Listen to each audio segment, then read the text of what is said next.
cam tôi rõ Cô nhâm ấy ra hả?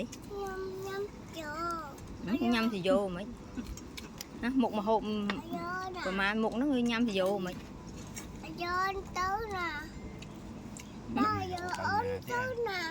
đằng tây Thì vô nâng cái kia tháp đẹp kia.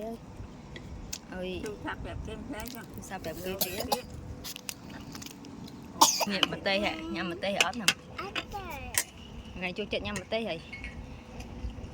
Hả? Chú chết nhâm bật tê hả?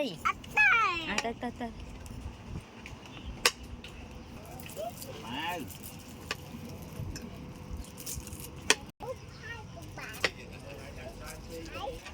Trên Mày chân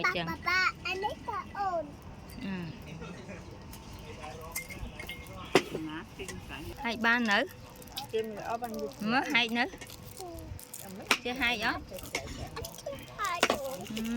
người ba mình hai áo cho na hỏi ba hai đặt luôn ấy luôn